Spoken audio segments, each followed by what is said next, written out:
All right. Good afternoon. Good morning, everyone, if you're on the West Coast, and welcome to our webinar today. Thank you for joining. Thanks for taking the time of your day. We really appreciate you choosing to spend the hour with us here on this Thursday afternoon on the East Coast.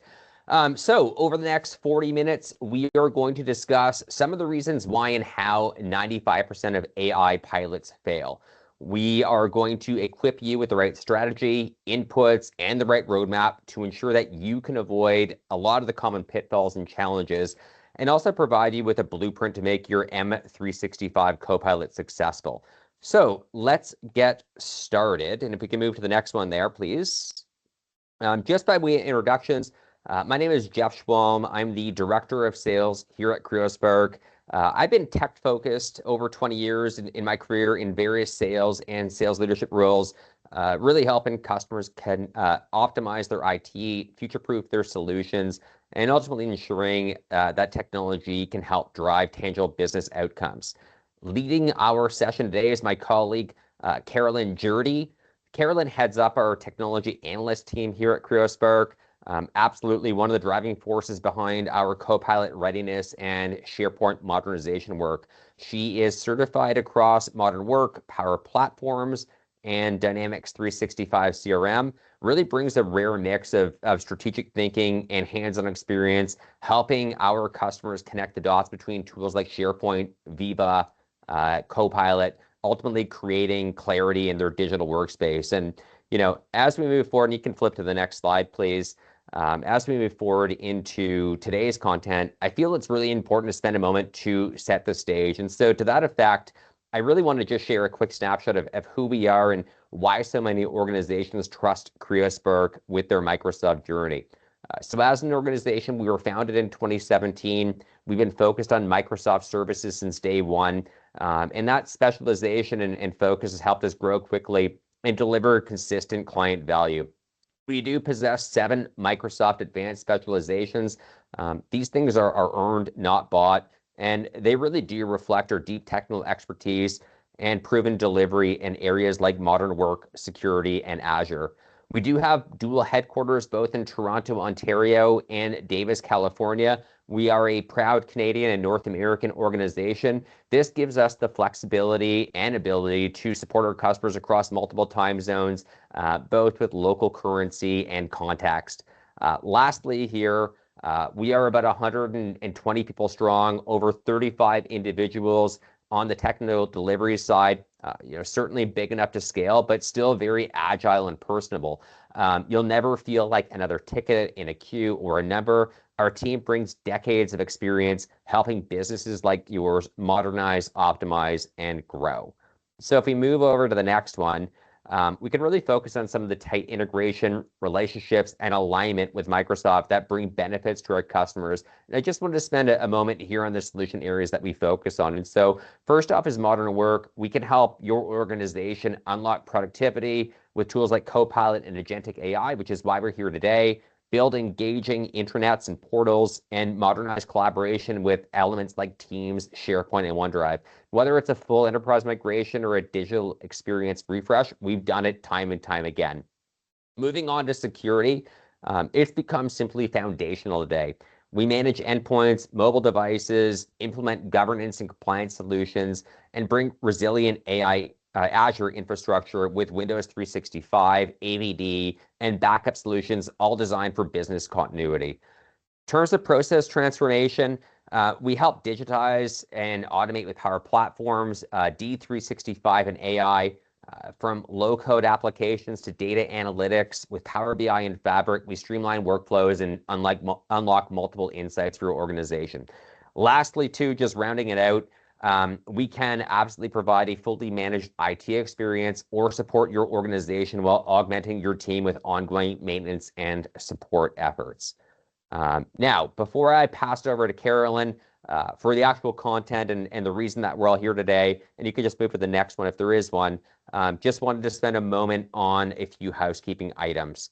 So Feel free to add your questions to the chat during the webinar. We want to make this as collaborative and interactive as possible. So let's make sure that if you do have any burning questions, we get them answered today. We have some folks met in the chat. We'll make sure that your questions are answered expeditiously or covered otherwise in the content. We will be providing handouts and certifications for the attendance today. That will all be packaged and sent to your email following the conclusion of today's session. And lastly, you'll also receive a recording and a recap blog next week from today's session. So that's it for me. I'm going to pass it over to my colleague, Carolyn, and you're in great hands for the rest of the presentation today. Thank you all again for joining this afternoon. Awesome. Thank you, Jeff. So let's start with a quick poll, because I know everyone in the call is at a different point with Copilot. So for some, it's still aspirational. You haven't been able to roll it out yet. And for others, it's more about what do we do with it once it's live. And we often hear executives say, we invested in Copilot, but our people don't know how to apply it to real business problems. And that's a common sticking point. Driving consistent adoption is another big one. Maybe one team's experimenting, but scaling across departments is harder than expected. And of course, there are trust questions. Is the content accurate? Are we safe from compliance or security risks? That hesitation can stall momentum quickly. And finally, another big one is ROI. How do you measure success beyond anecdotes? How do you know you're actually getting a return on this investment? So give everyone another couple seconds just to see where you are. And no matter what you've selected, we'll later see how the playbook we discuss maps directly to these challenges. I'll give you all another second or so to respond. It's great to see that haven't been able to roll it out yet is pretty common, and you are definitely in the right place for this. But no matter what you've answered or where you are in that journey, we're going to address that today. So awesome. I think we got a good number of responses. So I'm going to move on to discuss why we're here today. So here's the wake-up call. MIT recently found that 95% of enterprise AI pilots don't deliver measurable business impact. Think about that. Nearly every executive team has invested time, money, and resources into AI pilots, but only a fraction have something to show for it. And why does that matter for you? Because AI deployments, especially Copilot, are accelerating rapidly in the enterprise space. Organizations are eager to adopt it, but without the right approach, the odds are stacked against you. The question isn't whether the technology works, because it does. The question is whether or not it will work in your organization in a way that creates measurable outcomes. And that's what today's session is about, how to beat those odds. So here's where we're going for the next hour. We'll start by unpacking that statistic. Why so many AI pilots fail? That sets the stage for understanding what it really takes to make AI succeed inside an organization. Next, we'll look at the AI hype versus reality. Every executive that we talk to is hearing big promises, but the reality inside organizations can be very different. We'll talk about how to bridge that gap. Then we're going to take a look at a roadmap, a couple of them actually, both Gartner and Microsoft's view, to show you where Copilot fits into the bigger AI journey. After that, we'll share what we call the Copilot Success Playbook. It's practical steps we've seen organizations use to move beyond pilots and actually achieve outcomes. And we're also going to take a look at the AI maturity curve, because success isn't just about turning Copilot on, it's about where your organization is on the journey. And finally, we'll leave you with a 90-day action plan you can take back to your leadership team. So this isn't about features and functions or demos. It's about giving you the confidence and structure to make Copilot succeed in your organization. Let's take a moment to look at what happens after the headlines. You already saw the stat about 95% of pilots not delivering measurable impact, and that's an alarm bell. Forbes summarized it starkly. Billions of dollars invested in enterprise Gen AI pilots are yielding no results. Now, whether or not you agree with that framing, that's the perception many executives are hearing. And perception matters. If boards and leadership teams see AI as hype with no ROI, momentum dries up fast. It doesn't matter if there are isolated success stories in pockets of the business. If those results aren't visible in metrics that leaders care about, it's as good as no result. And this isn't just about underperforming projects, it's about risk, both in wasted time and budget, yes, but also reputation. No leader wants to be the one who championed a high-profile AI pilot that fizzled. So takeaway is clear. It's not enough to launch AI initiatives. You have to build for scale from the beginning, anticipating the barriers that can derail you, not just focusing on the first steps that get you started. And that leads to the next question. What are those barriers? What actually gets in the way of moving from a pilot to something sustained? And that's what we'll explore next. A recent survey from Abby, a company that's known for intelligent document processing and automation, recently asked businesses and IT leaders why their AI pilots were stalling. The results are telling. The barriers they reported weren't technical, they were organizational. The top issues were that training was harder than expected. There was difficulty integrating into existing processes. There was a lack of proper governance. And finally, there was a misuse of tools. In other words, it's not the algorithms or the models that fail, it's the business foundation around them. And that's exactly where executive leadership makes the difference. Leaders control the strategy, the governance, and the conditions for adoption. Without that foundation, the best technology can't succeed. This is the pivot point. Understanding these barriers helps us see why so many pilots stall, and it sets up the playbook for making Copilot different. So if it's not the technology that fails, but the business foundation, the next question is, why do so many organizations still stumble here? One of the top reasons is pressure. Leaders are caught in a set of competing pressures that make it incredibly hard to get those foundations right. On one side, employee demand is high, expectations are sky high, and in many cases, employees are already experimenting with AI tools on their own, what Abby and many others call shadow AI. If IT and leadership don't step in, adoption happens anyway, but without guardrails. At the same time, there's intense time pressure. Executives want fast results, and boards want to see ROI quickly. That pressure can lead to cutting corners, deploying before governance, training, and integration are ready. And then, of course, there are budget constraints.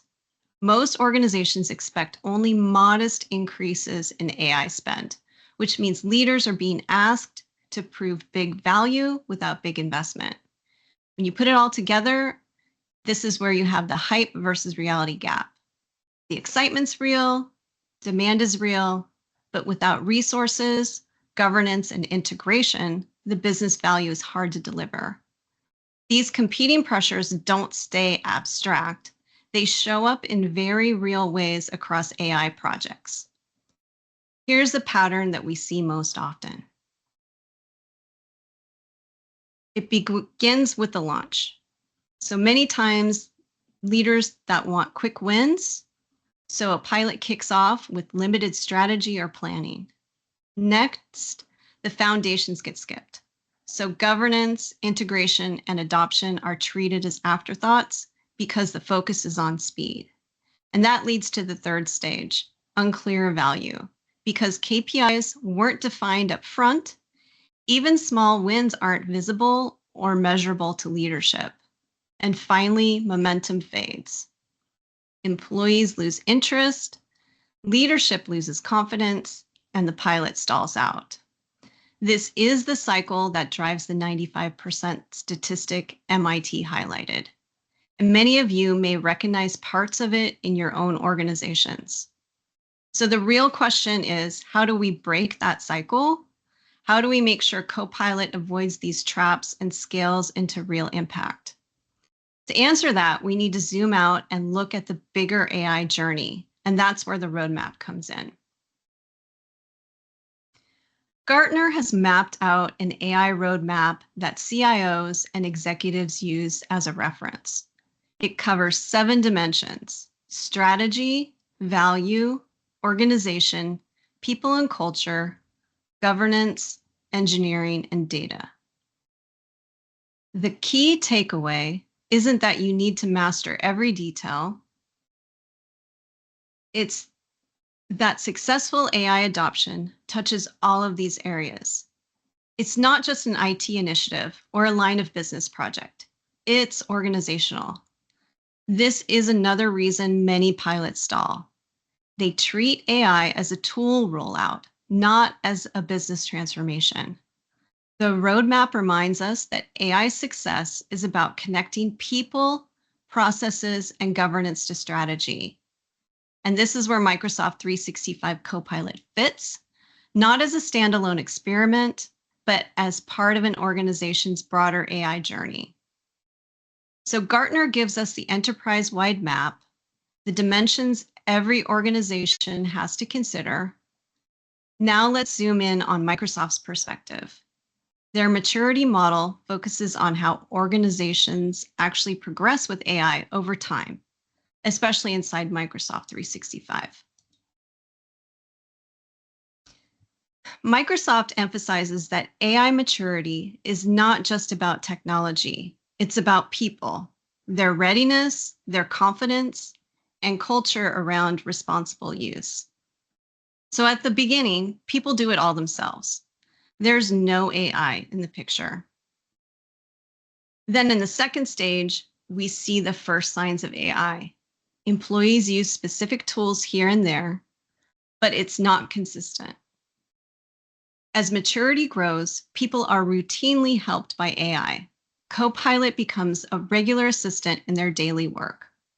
In the fourth stage, people and AI start working on the same things at the same time. AI is part of the flow of work and not a separate tool. Then in stage 5, this is where people and AI truly work as a team. We really haven't seen organizations fully reach this stage yet, but it's the direction the model points towards. The takeaway is that maturity is defined by how well your people are supported and empowered to use AI. Even if you have licenses, adoption will stall if employees don't feel confident. That's why people and culture are at the center of Copilot's success. Now, let's take a quick look at how Microsoft translates this into a progression over time, moving from what they call level 100 to level 500. So this journey view shows how organizations progress step by step as they adopt AI in Microsoft 365. At level 100, organizations are just experimenting. A few employees test Copilot, but there's no consistency or governance. By level 200, there's broader awareness. Leaders begin setting some guardrails, and a handful of business use cases start to emerge. At level 300, training and adoption programs are underway. Guardrails are stronger, employees begin building prompt literacy, and workflows start to adapt. By level 400, Copilot is embedded into everyday work. Employees trust it, champions lead adoption, and usage is consistent across teams. And then at the top, level 500, you see leading practice. AI isn't just deployed, it's part of the organizational culture with governance, training, and innovation cycles that sustain measurable outcomes. Key takeaway here is that Copilot success is a progression. You don't leap to level 500, you build maturity over time, supporting people, embedding governance, and scaling adoption step by step. And that's why we look at both models together. Gartner reminds us that AI success is multidimensional across the enterprise, while Microsoft shows us the maturity path inside Microsoft 365 itself. So the Microsoft model shows us that Copilot success is a journey, moving step by step from experimentation to everyday adoption. So far, we've looked at these models separately. Gartner's roadmap, which shows the enterprise-wide dimensions of AI maturity, and Microsoft's maturity journey, which highlights how employees progress step by step inside Microsoft 365. When we put this side by side, we get a powerful picture. Gartner reminds us of the breadth of what leaders must consider, and Microsoft shows us the progression of people and adoption over time. So here's a quick scenario. Imagine a company that's strong on enterprise strategy. They've set bold goals, built governance structures, and invested in technology. But when you look closer, employees are still only at Microsoft level 200. There's awareness, but not consistent adoption. The result? Leadership is ready for ROI, but people aren't confident using the tools. And that mismatch can stall progress. On the flip side, we've also seen organizations with amazing grassroots momentum. Employees are experimenting, creating clever use cases, and moving quickly. But without enterprise-level alignment, leadership doesn't see the value, and those early wins never scale. Together, these models show us that AI maturity isn't just about having the right technology in place, it's about aligning strategy, governance, and culture at the enterprise level, while also supporting employees as they build literacy, trust, and confidence with the tools. And that's the key insight for Copilot. If you only look at the enterprise level, you risk rolling out with adoption. If you only look at the people journey, you risk grassroots enthusiasm without leadership alignment. You need both. This integrated view sets the stage for the Copilot Success Playbook, which are practical steps any organization can take to bring these dimensions together and move beyond pilots into measurable impact. So at Creospark, we use a proven playbook for making Copilot deployments successful. It's based on what we've seen across clients who've moved past pilots and achieved measurable results. This playbook has 3 components, and when all 3 come together, you avoid the failure patterns we talked about earlier and set yourself up for real impact. The first is alignment. Many pilots go wrong because they try to use Copilot everywhere at once. Success comes from focusing on a few business-critical scenarios, areas where you can measure value in terms of efficiency, productivity, or employee experience. When leaders can see results tied directly to outcomes that matter, it can build momentum to scale. Second, trust. For employees, trust means that they can rely on Copilot's output in their daily work. For leaders, it means knowing data is protected, compliance risks are addressed, and guardrails are in place. Both perspectives matter. Without trust, adoption stalls. With trust, Copilot becomes part of how work gets done. And third is adoption. Copilot success doesn't spread automatically. It requires champion networks, prompt literacy training, and workflow integration. when employees see peers using Copilot well and get support on how to do it themselves, adoption accelerates. This is the proven playbook that we use with clients: alignment, trust, and adoption. Together, they form the foundation for Copilot success, not just in pilots, but at scale. So here's what alignment looks like in practice. At a professional services firm, consultants were spending hours every week drafting internal reports. Leadership saw this was eating into billable time and slowing down delivery. The executive set a clear goal: free up consultants' time for high-value work. Instead of using Copilot everywhere, they chose report drafting as the first business-critical use case. They didn't just assign Copilot licenses and hope for results. They trained a pilot group and set clear KPIs, reduced drafting time by 25%. Within weeks, the results showed up. Drafting time on these particular reports dropped from 4 hours to 3, and consultants reported higher satisfaction, and leadership could see measurable time savings. And that's the kind of visible outcome that builds momentum. But not every story goes this way. We've also seen organizations roll out Copilot broadly with no focus, hoping people would figure it out. Usage spiked in the first week, but there were no metrics to point to, and adoption quickly faded. Without alignment, programs stall. The lesson here is clear. Start with real business problems, narrow the focus to just a few high-value use cases, and measure with KPIs that matter.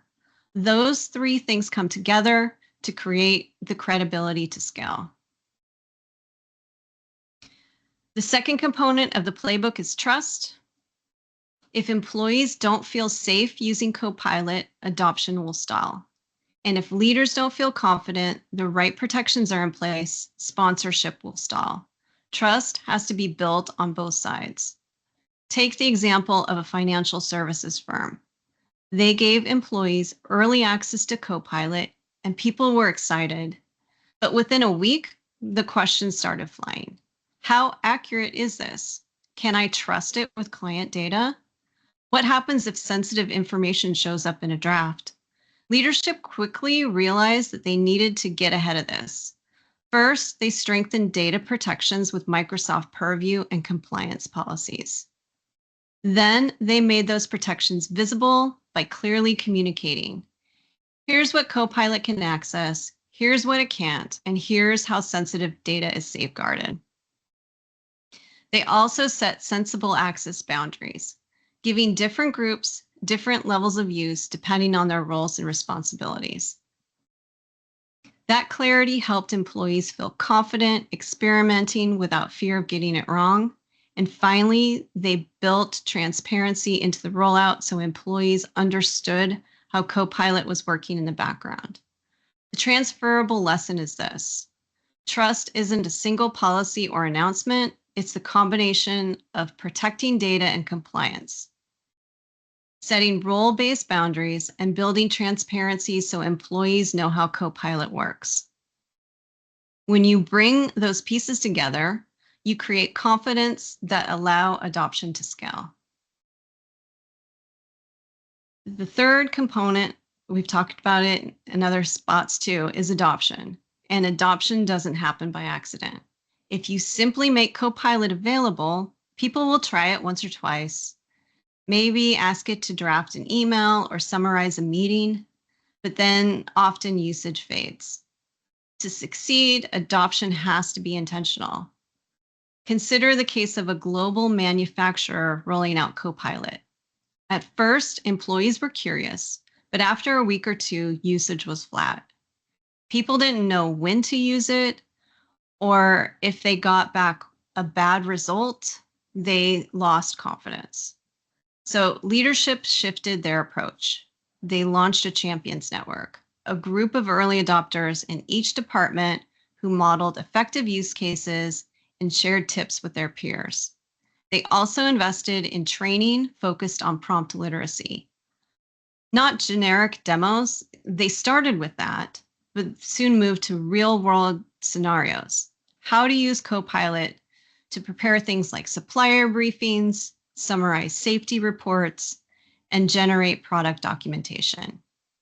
Finally, they worked with managers to embed Copilot into everyday workflows, things that the employees were already doing in Teams, Outlook, and Word. Copilot became part of how work gets done.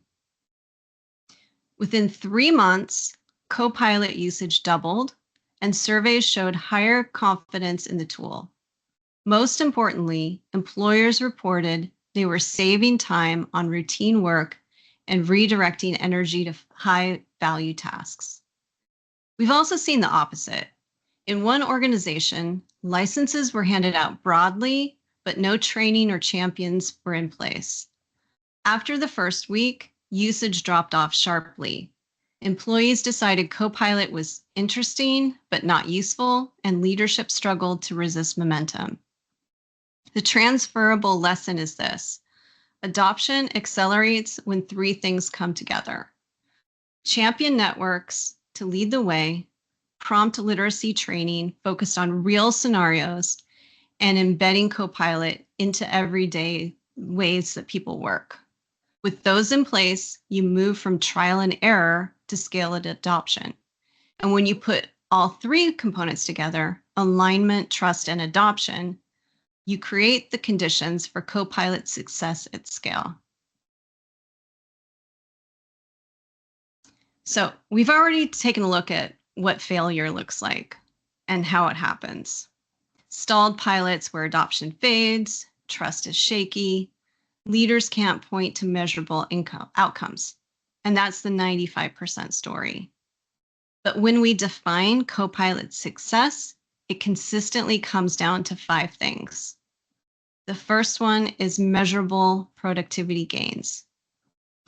This is where employees save time on repetitive, low-value tasks, and those minutes add up to hours and weeks of capacity across the business. The second is improved employee experience.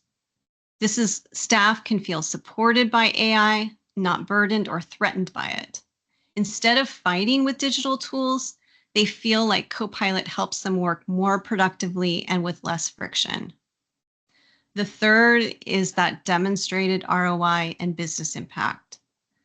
This is where success isn't just anecdotal, it's visible in the metrics executives care about.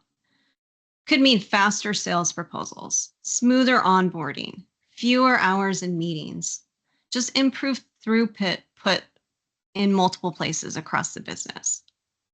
The fourth is that it's embedded in daily workflows. Copilot isn't a side tool that employees have to remember to use.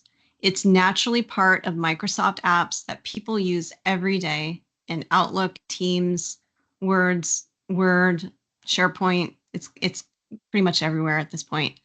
And then finally, the fifth one is trusted and compliant use.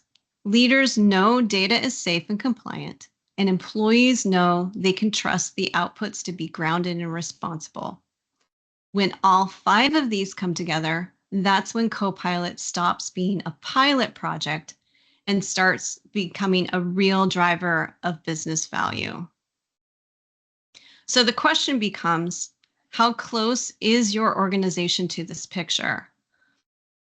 That's where the AI maturity curve comes in. So you can benchmark where you are today and where you want to go.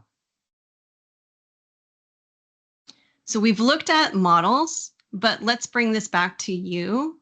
Where is your organization today? If you're experimenting, piloting, scaling, haven't started yet, I still put you in the experimenting stage. This butterfly image is a reminder that transformation is a journey, not a single event. Every organization has to go through these stages. There's no shortcut from caterpillar to butterfly. So just think about where you would honestly place your organization on this path. Maybe for the most part, you're still experimenting with a few people trying Copilot in isolated ways, or even just Copilot chat. It's so powerful, just Copilot chat by itself. Maybe you've run some pilots, but adoption hasn't spread, or perhaps you've started embedding AI into workflows and moving towards enterprise impact. The important thing is not which stage you're in, but that you're clear on it, because each stage requires a different focus. And that self-awareness is what keeps you from overreaching or stalling out.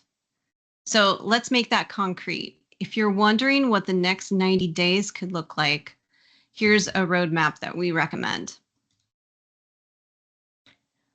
So how do you move from where you are today to where you want to be? This very simple 90-day roadmap can help keep momentum going and make sure progress is visible to both employees and leadership. So tomorrow, literally in the next few days, identify 1 or 2 priority use cases. These should be aligned with business goals, not just interesting experiments. Pick areas where you can measure time saved, productivity gains, or improved employee experience. Then in the next month, put some governance and adoption plans in place. That means clarifying data boundaries, setting up guardrails, and launching training so that employees know how to use Copilot effectively. You can think of this as building out that trust and readiness piece. And then in the next quarter, you can start measuring the outcomes and expanding. Capture data on adoption, satisfaction, and productivity. Use those metrics to demonstrate value to leadership and expand into additional workflows. This is where you move from pilot to adoption. The point here is that success with Copilot doesn't happen all at once. It happens step by step. This 90-day plan isn't just a roadmap for IT or project teams. It's something that you can take back to your leadership team. Use it to show how you'll set priorities, establish guardrails, and track measurable outcomes. That's the foundation for getting executive buy-in to expand AI implementation across the organization. So let's wrap up with four key takeaways from today's session. Copilot success requires strategy, governance, and adoption. You've heard these 3 things multiple times in today's session. Technology alone won't get you there. Success depends on connecting Copilot to these items. The next is align Copilot to your AI maturity journey. Every organization is somewhere on that maturity curve.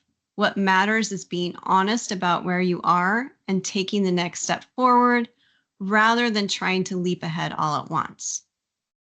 The next one is really focus on outcomes: productivity, experience, ROI, and trust. Licenses don't equal success. What does are outcomes leaders and employees can feel, whether it's time saved, improved employee experience, visible ROI, and confidence in the tool's trustworthiness.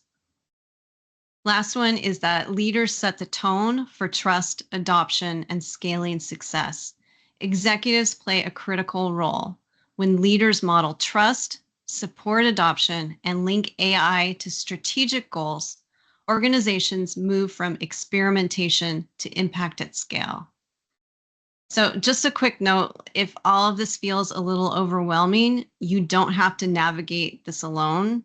So here at Creospark, we work with organizations at every stage of the journey. So whether you're experimenting, piloting, or scaling, we can make a plan to help Copilot be a real driver of business value.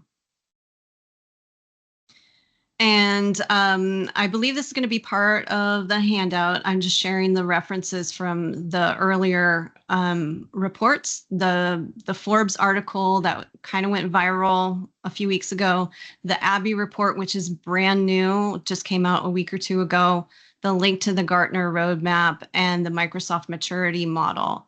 So we'll send these out along. I think we're going to put in the chat, but it might be in the recap.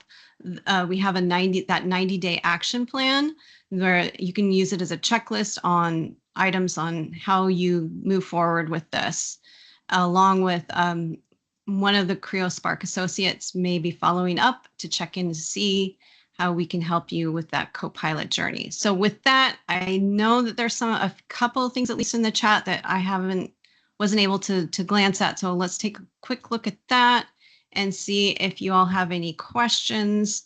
Happy to answer. So I'm going to go from top. I don't think that there's anything in the Q&A. Just check there first. Yeah, so I'm going to go look through the chat.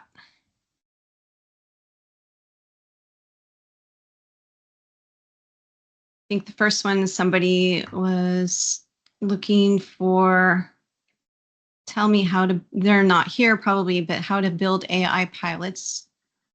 So hopefully when Ran views the rest of the recording, we'll understand that, look for those use cases and kind of start there. And it looks like Jeff answered.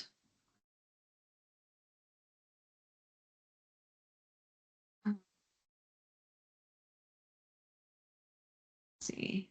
Well, next, I'm sorry, I'm reading the questions here. I'm going to move this over so I'm not completely off camera.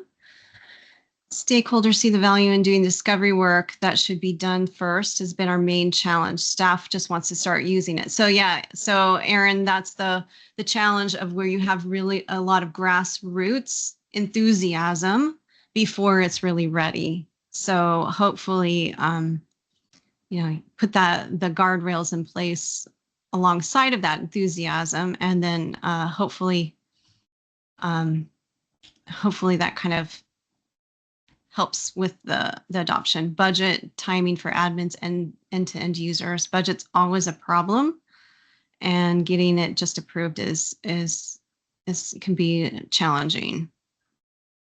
So Steph put some of the links in there.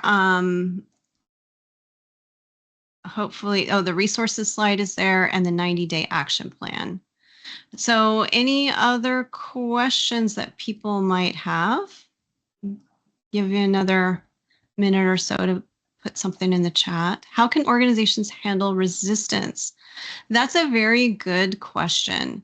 So one of the things that I've noticed working with organizations is that sometimes people feel resistant. You sense resistant if people think that their role is threatened. So in this session, I talked a bit about productivity and reduce time. That is very much a leadership focused message. I found that sometimes that employees do not want to hear, oh, Copilot's going to save time, because they feel that that is something that it's like, oh, they're going to make me do more work, or they're going to make me, or maybe they don't need as many people in my role. For leadership, the ROI has to be on how are these things going to save time or save in productivity. But for the team, it's more what's in it for me. So what benefits am I, the team member, going to get by using these tools? So if, for example, if I'm in a lot of meetings and one of my roles was to take notes during the meetings, then maybe the feature in Teams that I can do the meeting recap, it is going to save me time, but it's going to also make the meetings go a lot differently. I'm speaking with this very personal experience, because I used to be the one a lot of times who would be taking notes while leading a meeting, but now I can lead the meeting in a different way because my brain space can be freed up to focus on the conversation and not note taking.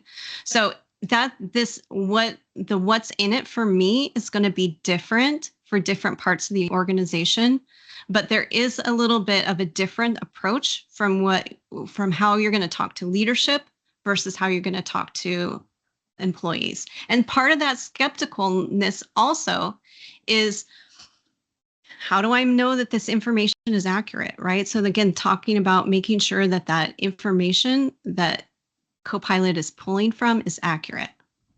Okay, and then Christy's saying we have the exact opposite, executive pressures on a few of us to just figure it out, right? So that's another reason that we're, kind of why I framed it this way, is because you need all of those pieces. So like that one of the first early slides that I talked about, there's all this pressure just to like, let's get it launched, without really the understanding that you still have to put all these pieces in place.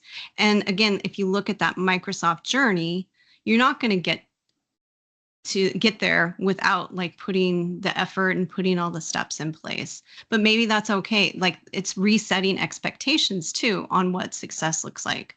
That's why like that 95% statistic at the beginning is a little bit misleading. It makes a nice headline, but it's probably like how you frame success can be very different. So again, having those KPIs or those success metrics right up front to say, hey, on the example, we have this internal thing that takes our team 4 hours a week. Can we reduce it down to 3 hours or 2 hours or whatever, right? Can we see that something that's real? And if we can do that multiple times over time, that it's going to be easier for people to go.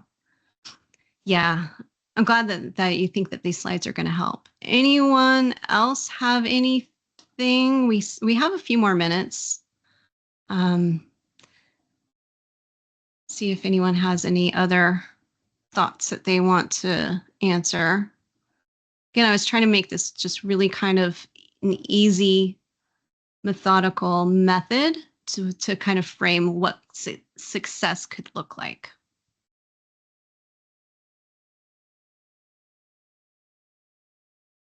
If not, Prem, I'm going to throw it over to you. Oh, another question. Yes. Okay, we'll throw it over to Prem in just a minute. Where do you see the biggest opportunities for AI transformation in the Microsoft 365 space over the next few years? Well,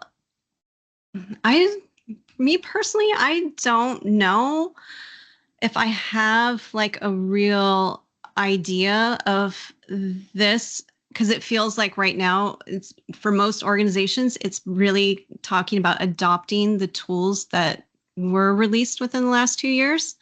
But I think where Microsoft is headed is around different agents, different kind of if you look and see what they've released in the last few months, they're adding specialized agents. One of the newest ones is the project manager agent. So it kind of helps with planner and kind of helping with task planning, the researcher mode in Copilot chat. Yeah, nice to see you too, Laura. I think that we're going to see more and more organizations kind of really first adopt where we're at, and then looking at agents. Prem, I think I'm going to turn it over to you for the giveaway. Awesome. Thank you so much. Thank you so much, everyone, for attending today's webinar, and a big thank you to Carolyn and Jeff for delivering this exciting session. Your feedback is valuable to us, and as it helps us improve our webinars and create content that meets your needs. To access the survey, simply scan the QR code on the screen, and your participation is directly contributed to our quality of our webinar. And you'll also have a chance to win $50 Amazon gift card. Once again, we appreciate your participation in today's webinar. Keep an eye out on your inbox for recording of today's webinar session and slides and giveaways and the handouts and whatnot. With that being said, I'll hand it over to Jeff. Yeah. Thanks, Prem, and thanks, Carolyn. Like, what a wonderful presentation today. Just in terms of closing things out and kind of last remaining steps, going through some of the polls and seeing, half of the respondents articulating that they haven't yet been able to roll out Copilot, that some of the challenges ultimately include helping employees discover real use cases and driving, adoption, having conversations with executives. These are all areas that Creospark can help. And so we have all your information from the registration, but, from our customers and, prospective customers alike, our sales team will be reaching out to you folks in the next couple of weeks. We're happy to meet you wherever you are in your AI journey, help you make the right selections, help you cross through budget and other type of executive conversations. But at the end of the day, we would like you to think of Creospark as an extension of your IT team. We're here to help regardless of where you are in your journey, and look forward to meeting you there. Once again, thanks for spending a part of your morning or afternoon with us. Big thanks to Carolyn, Prem, and the Creospark team for arranging this, but a special thanks for you guys for taking time of your day. We really appreciate it and look forward to seeing you again soon. Thanks, everyone. Thank you, everyone.